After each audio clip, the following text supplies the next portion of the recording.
Radio Publique Africaine.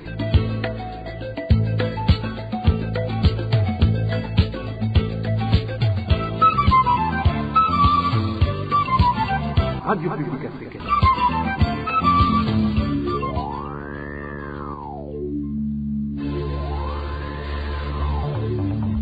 C'est le moment de suivre le journal parlé en français. À la présentation, Onésime Dushimagite. Nous sommes le mercredi 22 décembre 2021. Au sommaire de cette édition, la torture est une pratique révolue au sein des instances burundaises de sécurité, a déclaré ce mardi au porte-parole du ministère de la Sécurité publique. Entre-temps, le Comité des Nations Unies contre la torture continue à accuser le gouvernement du Burundi de violer ses obligations en rapport avec les plaintes individuelles.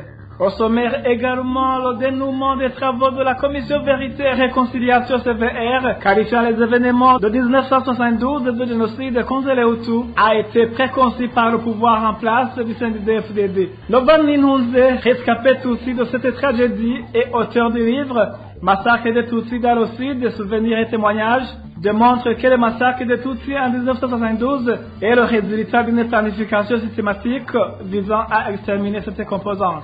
La propagation à grande échelle de la pandémie Covid-19 au Burundi inquiète la population. Non seulement elle n'a jamais été sensibilisée à la lutte contre ce virus, ce qui fait que les mesures barrières ne sont pas respectées convenablement, mais aussi les médicaments destinés au traitement de cette pandémie sont devenus presque inexistants. Voilà pour le sommaire.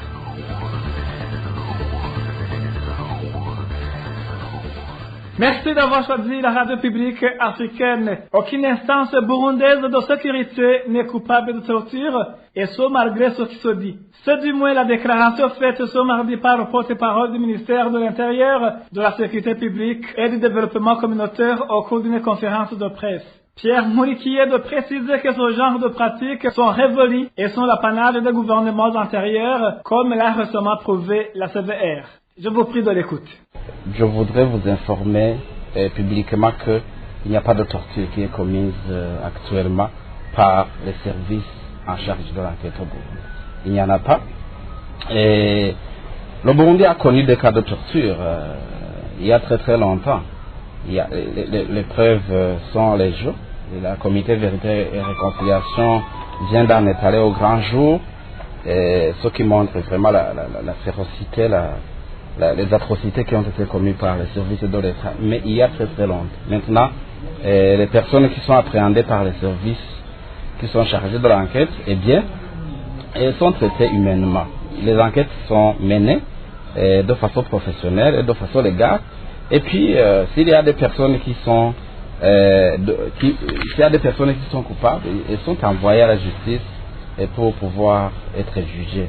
Et s'il y en a si on trouve que les preuves ne sont pas suffisantes, eh bien elles sont relaxées.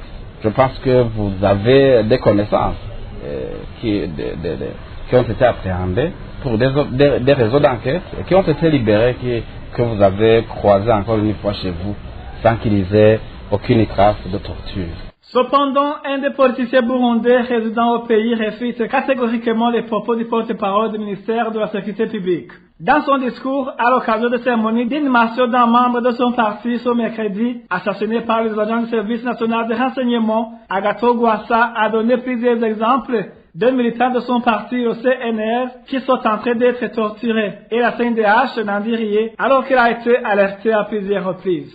Suivez plutôt Agathon Rwasa. Matata iyi yari inshuro igira 200 apfungwa azira ivyiyumviro vyiwe. C'était la 20e fois que Matata est incarcéré suite à ses idéologies à cause de la lutte pour la dignité de toute personne humaine. Au moment de sa dernière arrestation, il était avec beaucoup d'autres militants du parti, dont mon beau-frère. Le jour où il devait comparaître devant le tribunal, Matata n'est pas parvenu à y aller car il a été sérieusement torturé. L'on pourrait même s'attendre à un cas de décès pareil parmi ceux qui ont été torturés. Alors, lorsque j'ai j'ai constaté qu'il y a eu ceux qui n'ont pas pu comparaître devant le tribunal, j'ai saisi les membres de la CNIDH pour leur supplier d'aller plaider auprès des agents du service de renseignement qui les avaient incarcérés, de les amener à l'hôpital pour au moins les faire soigner. Je crois que c'est comme ça que Matata a pu avoir l'occasion d'être hospitalisé. Ce qui est triste, c'est que quand les gens sont au pouvoir, ils s'arrogent tous les droits. Moi, j'ai demandé les raisons de l'arrestation sans mandat et détention de mon beau-frère, dans la mesure où ils sont allés même fouiller à son domicile, mais que rien n'a été trouvé. Ils m'ont répondu qu'on ne doit s'inquiéter de rien, car ils sont sains et saufs. Pourtant, nous avons appris que le nôtre a été percé au niveau du ventre à l'aide des aiguilles. Est-ce alors de cette manière qu'ils expliquent que ces gens sont sains et saufs? C'est déplorable, mais de toutes les façons, l'on doit savoir que la terre n'est qu'un simple lieu de passage et que personne n'est éternel. birateye agahinda ariko mugabo no kuyimba kuko kuri iyi si turarengana ntawuhoraho.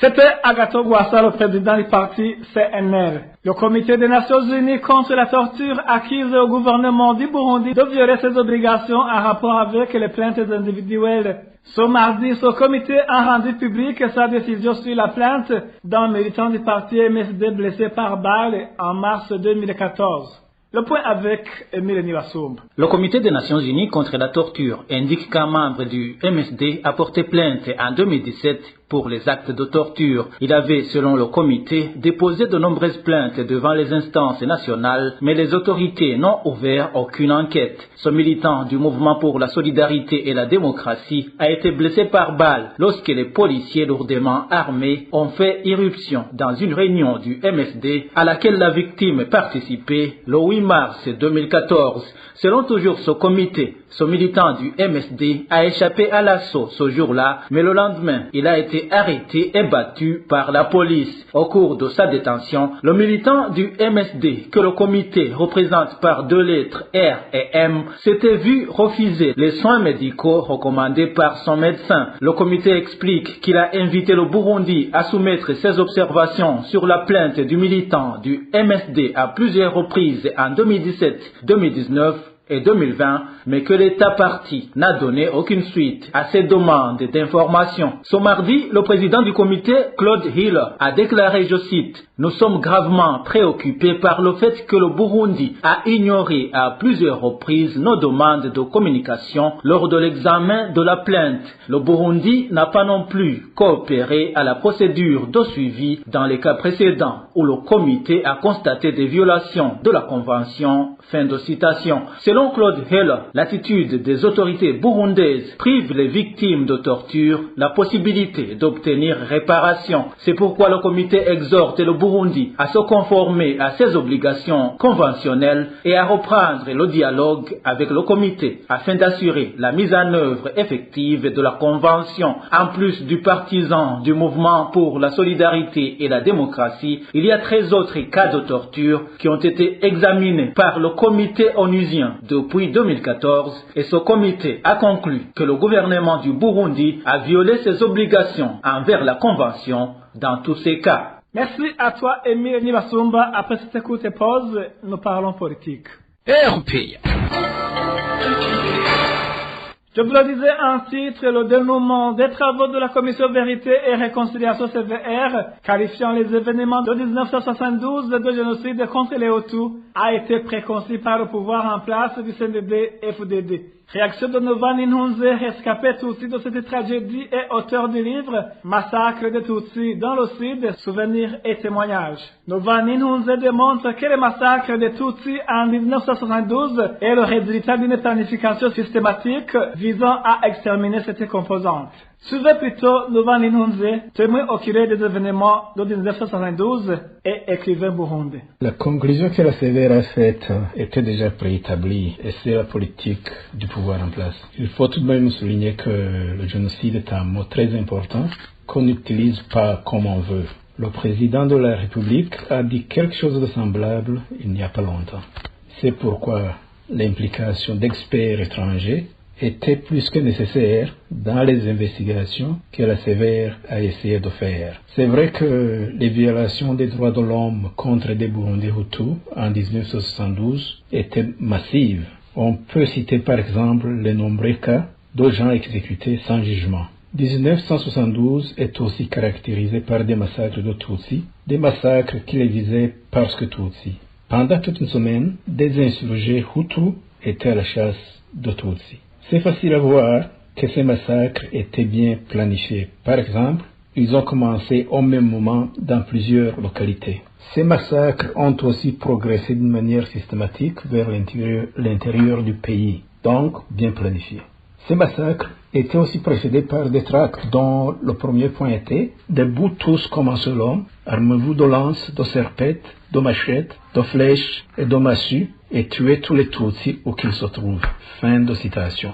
Les tracts sont cités par un hebdomadaire Ubumwe et par plusieurs auteurs dont Jean Pirodin et Ngaïmpenda. Je ne sais pas si la Sévère les cite ou si le président Tibantou Gagna les invoque dans ses conférences. En plus de ça, ces tracts en fait montrent aussi qu'on peut exterminer une population, pas seulement avec des armes à feu. L'écrivain Novani Nhunze souligne également que les massacres des innocents Tutsis en 1972 et la prolongation des massacres des Tutsis en 1959 au Rwanda et de 1965 au Burundi. Encore une fois, Novani Nhunze. De toutes les façons, 1972 pour les Tutsis était une continuation des pogroms de 1959 au Rwanda et des massacres de Muramvya en 1965. Certaines élites Hutus avaient eu l'idée d'éliminer physiquement les Tutsis, bien que franchement, 99,9% d'entre eux n'avaient rien à voir avec le pouvoir. Il y avait une théorie que les Tutsis venaient d'ailleurs et certains y ont cru. La Sévère minimise le massacre des Tutsis exprès. La Sévère ignore la continuité de 59 à 65 et 72. La Sévère renie la planification bien évidente des massacres des Tutsis. Pas seulement ça, elle veut transformer la victime à son propre bourreau. Par une gymnastique intellectuelle, elle veut faire croire que le gouvernement de l'époque a organisé ou laissé faire le massacre des Tutsis, et ce n'est pas vrai. Ce n'est d'ailleurs pas nouveau, puisque des auteurs Hutus ont cherché à affirmer cette hypothèse il y a des années déjà. Certains continuent même de le faire aujourd'hui. Par cette approche, la Sévère ne fait qu'empirer la fracture de la société burundaise et non amener à la réconciliation. Dans l'élaboration de le rapport, la Sévère est parfois inattentive. Par exemple, sur la page 32 du résumé exécutif, pour démontrer les exactions que les Hutus ont subies, en cas d'émasculation est cité. C'est tiré de mon livre, la victime était Tutsi et non Hutu.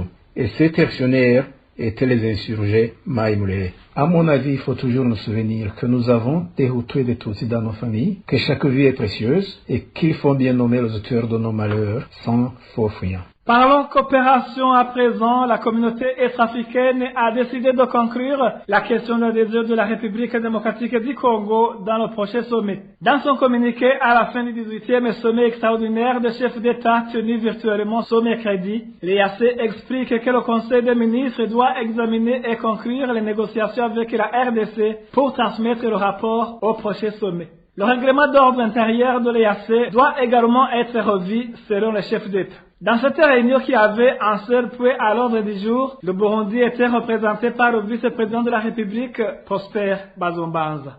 Poursuivons cette édition sans transition avec la page santé. Les habitants de la province de Ruyigi et puis particulièrement ceux qui se font soigner à l'hôpital de Kinyinya sont de plus en plus inquiets de la propagation du coronavirus dans cette province. Non seulement les habitants n'ont jamais été sensibilisés, ce qui fait qu'aucune mesure barrière n'est respectée dans cette localité, mais aussi les médicaments destinés au traitement de cette pandémie sont devenus presque inexistants. Le point avec Eric Eliozima. À l'hôpital de Kinyinya situé en province de Ruyigi, les malades atteints de Covid-19 sont traités de la même manière, que ce soit ceux en état critique ou ceux ne présentant aucun symptôme. Tous sont renvoyés chez eux pour y suivre le traitement approprié. Selon notre source, la majorité d'entre eux sont des élèves du lycée Kinyinya. Le problème qu'il y a est qu'ils n'acceptent aucune hospitalisation.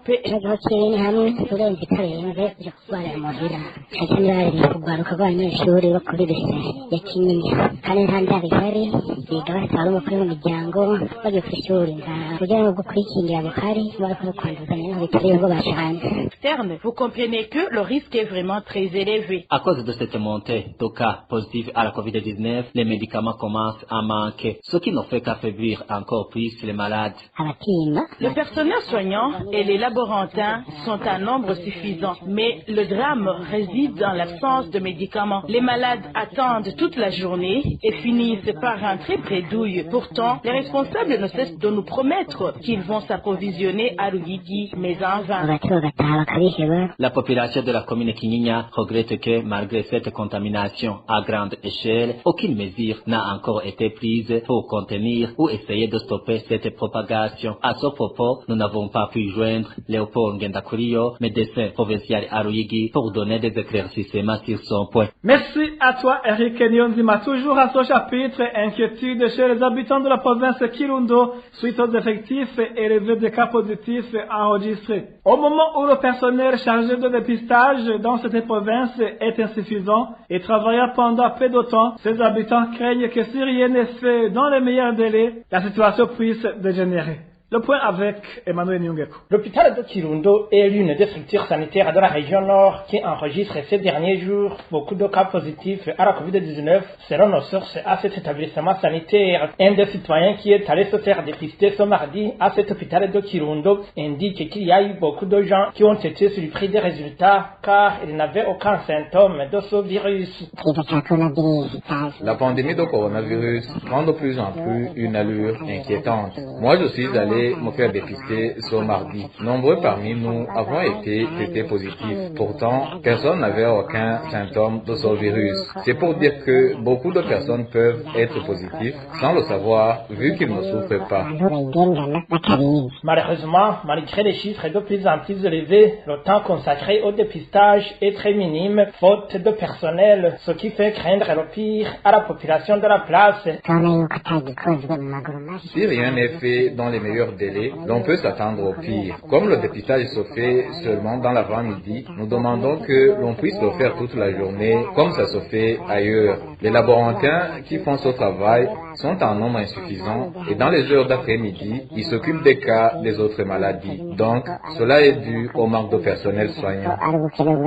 Les informations fournies par certains travailleurs dans le secteur de la santé en province Kirundo révèlent que chaque structure sanitaire opérant dans cette province enregistre une moyenne journalière de 20 cas positifs à la COVID-19 depuis une semaine. À cela s'ajoute le manque de médicaments comme la chloroquine distribuée aux personnes testées positives. La rédaction de la RPA n'a pas pu joindre Louis Zitunga, médecin provincial de Kirundo, pour donner des éclaircissements. Merci à toi aussi, Emmanuel Nyungeko. Ils viennent de passer une année sans toucher l'argent leur destiné. Ils sont les employés de l'équipe de dépistage du coronavirus au niveau national qui disent qu'ils mènent aujourd'hui une vie misérable. Le point avec Elodie Kwizera. Le personnel affecté dans le dépistage de la COVID-19 au Burundi indique qu'ils ne savaient pas comment ils vont rembourser les dettes contractées depuis qu'ils ont débuté ce travail. Pour cause, ce personnel dit que jusqu'à présent, le gouvernement et le ministère de la Santé n'ont pas encore donné leur dû. Celui-ci dit que même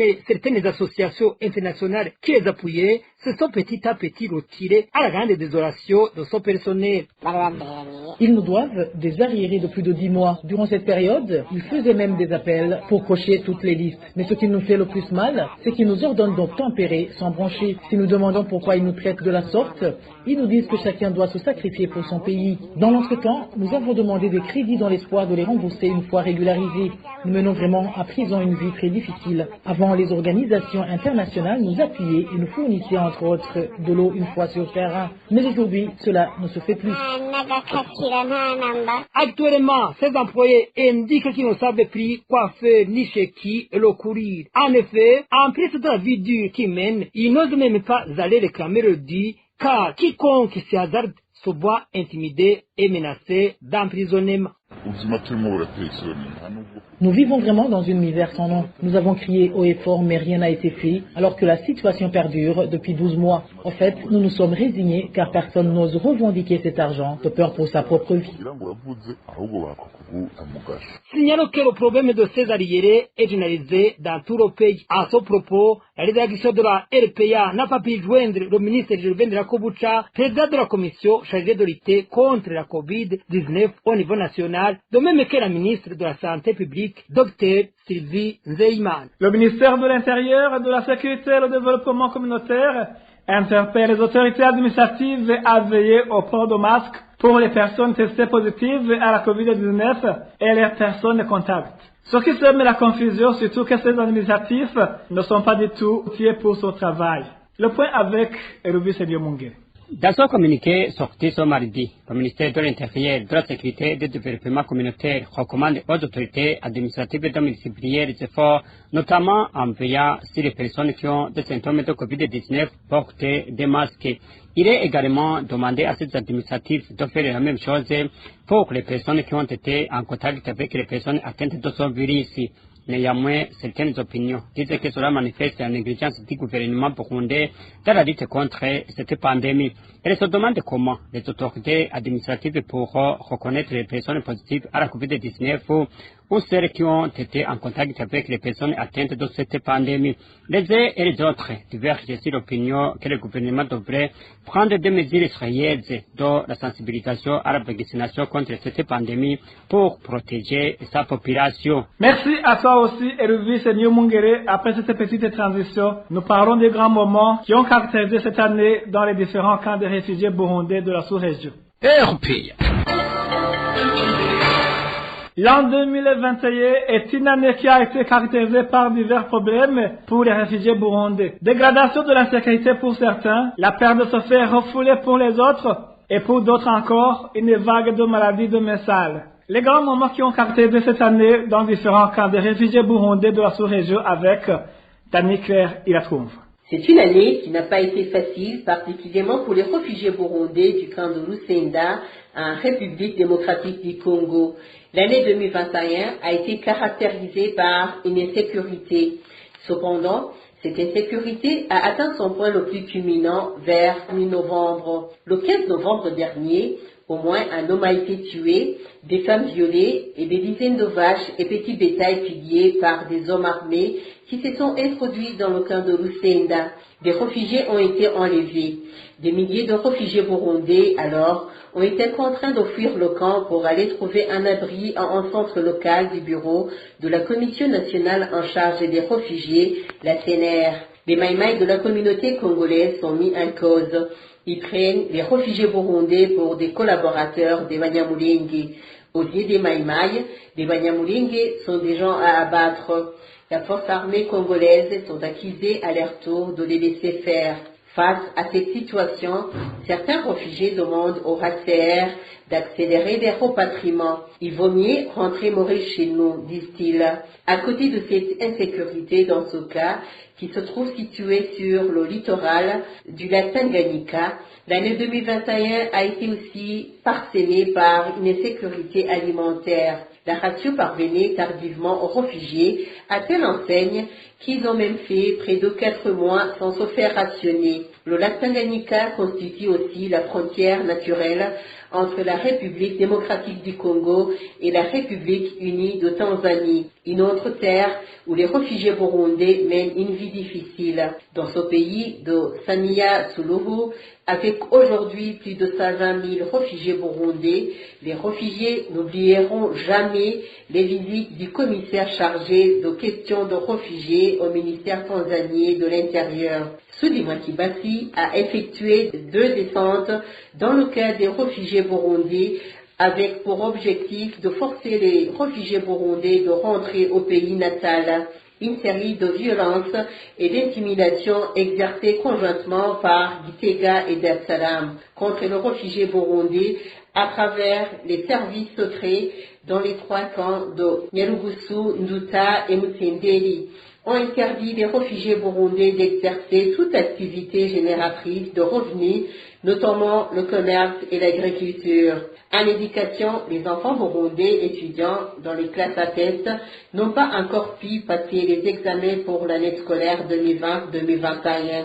Ce sont des examens qui devraient être dispensés par le gouvernement tanzanien. C'est alors qu'ils sont supposés suivre le calendrier scolaire du Burundi. Enfin, en Tanzanie, l'année 2021 a connu la fermeture du camp Mutendeli. Plus de 20 000 réfugiés de ce camp ont été délocalisés vers Nduta. Au pays de Museveni, l'année qui touche à sa fin vers les 2 dernières semaines du mois de novembre a été caractérisée par la maladie du choléra. Cependant, cette maladie a pu être contenue. Au Rwanda, dans le cas de réfugiés de Mahama, avec l'année 2021, les réfugiés se sont vus repatriés dans deux groupes. Certains de ces réfugiés se retrouvent sans aucune assistance en ce qui est nourriture. Une situation qui affecte énormément leur vie. Le repatriement a continué cette année selon le rapport du HCR publié le 9 décembre en 2021. Cette organisation onusienne a soutenu le rapatriement librement consenti de près de 64 000 réfugiés burundais en provenance de divers pays de la région, principalement de Tanzanie, du Rwanda, de la République démocratique du Congo et de l'Ouganda. Merci à toi aussi, Daniel Claire. Il a tout va. Merci, mesdames et messieurs, d'avoir suivi. Ainsi s'achève cette édition. À la présentation, vous étiez avec Onesime de Chimagiti. Au revoir.